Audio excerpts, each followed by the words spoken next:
GeM TV நேயர்களுக்கு அன்பான வணக்கம். அதிகாரம் 104 உழவு 1038வது குறட்பாவை பற்றி நாம் இப்பொழுது சிந்திக்க இருக்கின்றோம்.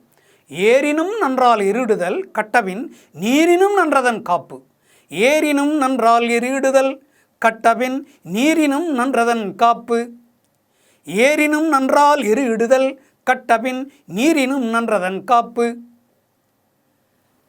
உழவு செய்கின்ற முறை, பல முறைகள் விவசாயம் செய்கின்றார்கள். உழவு தொழில் திருவள்ளுவர் சொல்லுகின்ற இந்த முறை இருக்கிறதே அதிசயமாக இருக்கிறது.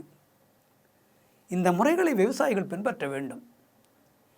ஏரினும் நன்றால் எருடுதல், ஏர் உழுகிறோம், அதைவிட சிறப்பாக எருகிட வேண்டும். எந்த நிலத்திலே எவ்வளவு நிலத்திற்கு எவ்வளவு உரம் இட வேண்டும், எரு இட வேண்டும் என்று ஆராய்ந்து பார்க்க வேண்டும்.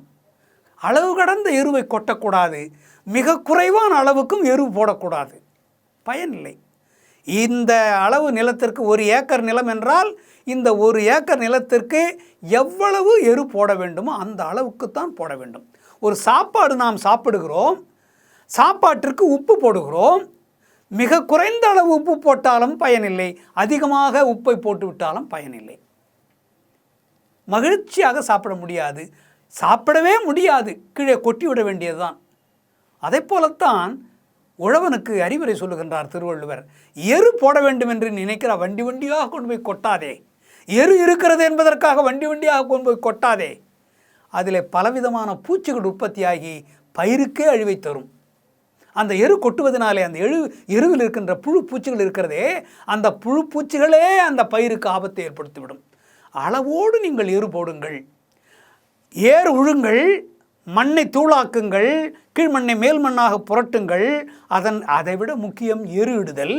அளவோடு எரு இட வேண்டும், அதன் பிறகு நீர் பாய்ச்ச வேண்டும். ஏரினும் நன்றால் எரு இடுதல், அந்த எரு இட்ட பிறகு களை முளைக்கும். கண்ட களைகள் என்னென்னமோ செடிகளெல்லாம் முளைக்கும். அதையெல்லாம் பிடுங்கி எடுத்து விட வேண்டும். விதை விதைத்து எந்த விதை விதைத்தோமோ அந்த பயிர் மட்டும் அங்கே இருக்க வேண்டும். மற்றவற்றையெல்லாம் களைந்து எடுத்து விட வேண்டும், களை எடுக்க வேண்டும். நீரினும் நன்றால் எருவிடுதல், ஏரினும் நன்றால் எருவிடுதல் கட்டபின், களை எடுத்த பின்பு நீர் பாய்ச்ச வேண்டும். நீர் பாய்ச்சி விட்ட பிறகு பயிர் நன்றாக நீரை உறிஞ்சி வளர்ச்சி அடைந்து கொண்டே வரும்.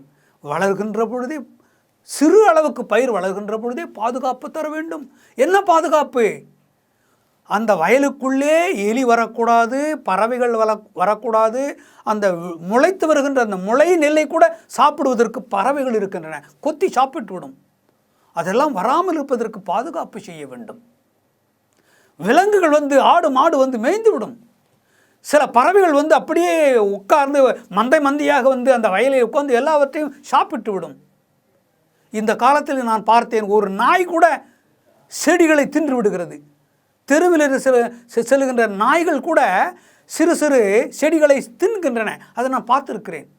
அதே போல் வயலில் எவ்வளவோ அந்த பயிர்களை அழித்து தின்பதற்கு ஆடு மாடு பறவைகள் விலங்கு, என்னென்ன விலங்குகள் எல்லாம் சேரும். அது மட்டுமல்ல, நன்றாக விளைந்து விட்டால் திருடர்கள் வருவார்கள்.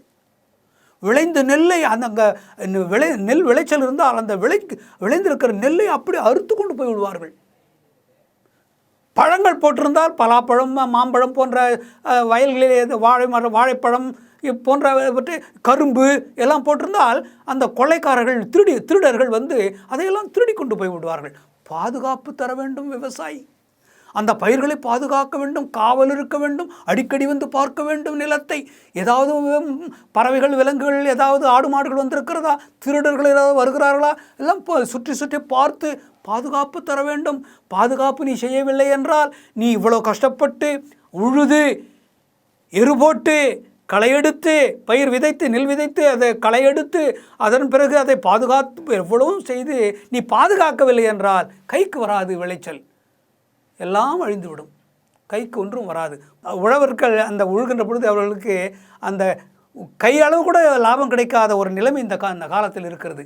போட்ட நெல்லை அதுக்கு எவ்வளோ செலவு செய்தோமோ அந்த செலவு கூட எடுக்க முடியவில்லை, அந்த பணத்தை கூட எடுக்க முடியவில்லை, முதல் போட்டானே அந்த முதல் கூட எடுக்க முடியவில்லை, லாபமே வரவில்லை என்று அழுகிறார்கள் உழவர்கள். ஆகையினாலே பாதுகாப்பு முக்கியம். எல்லாவற்றையும் செய்துவிட்டு அந்த நிலத்தை பாதுகாக்க வேண்டும், அந்த பயிரை தினம் சென்று காலை மாலை எந்த நேரம் அங்கு காவல் இருந்து பாதுகாப்பு செய்தால்தான் நமக்கு பலன் கிடைக்கும் என்று இந்த குறட்பா உணர்த்துகின்றது. மீண்டும் நாளை சந்திப்போம்.